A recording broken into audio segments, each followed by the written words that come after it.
মোৰ সন্মানীয় ভিউৱাৰ্ছ, আজি দেখিছে মহৰমৰ 10 তাৰিখ। আজি যিটো অনুষ্ঠান মহৰমৰ যিটো গোটেই দেশতে পালন কৰা হয়, আমাৰ এইটো বৰ্তমান যিটো দেখি আছে হুজাই জিলাৰ গান্ধী ময়দানৰ পৰা এইটো মহৰমৰ কাফিলা ওলাই আহি আছে। এইখিনি ঠাই ভ্ৰমণ কৰিব। যিটো দৃশ্য আপোনালোকে দেখি আছে এইটো আমাৰ হুজাই জিলাৰ গান্ধী ময়দানৰ।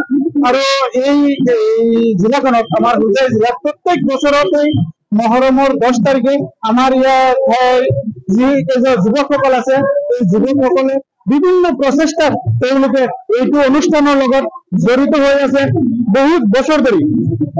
গতিকে এইটো ভিডিঅ'ৰ যোগেদি আমি আমাৰ যিসকল মুছলিম ভাই বন্ধুসকল আছে তেখেতসকলক অনুৰোধ কৰিম যাতে এই যিটো অনুষ্ঠান আমাৰ মহৰমৰ 10 তাৰিখে যিটো কাৰণত পালন কৰা হয়, এই অনুষ্ঠানটো যাতে এনেকুৱা ৰূপত পালন কৰিব লাগে যিটো আমাৰ কোৰাণত আছে, যিটো নিয়মত আছে, সেই নিয়ম অনুযায়ী যাতে আমি আমাৰ মুছলিম ধৰ্মাৱলম্বী লোকসকলে পালন কৰে। ইয়াৰ লগত যাতে কোনো ধৰণৰ মন কৰা কাহিনী বা নিজৰ ব্যক্তিগত কিবা এটা বস্তু এড নকৰে। কাৰণ এইটো অনুষ্ঠান আমি পালন কৰো আমি সোৱাবৰ নিয়তত। এই সোৱাবৰ নিয়তৰ অনুষ্ঠানটো যাতে এইটো পাপত পৰিণত নহয়, যাতে বেদাতত পৰিণত নহয়, এই বিষয়ে আমি সদায় খেয়াল কৰি এইটো অনুষ্ঠান আমাৰ উদযাপন কৰাটো খুবেই প্ৰয়োজন।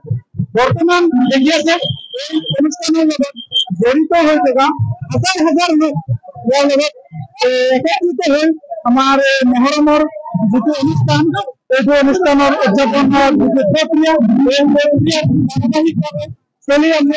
পিছফালে যিটো গাড়ী দেখি আছে আপোনালোকে, ইয়াতে আমাৰ যিটো কাফেলা আহি আছে। বৰ্তমান আমি দেখুৱাইছো যিটো দৃশ্য, আমাৰ হুজাই জিলাৰ গান্ধী ময়দানৰ পৰা অহা যিটো গাড়ী প্ৰচলিত হৈ আছে। বৰ্তমান আপোনালোকে যিটো চাই আছে সেইটো আকৌ আমি জনাইছো।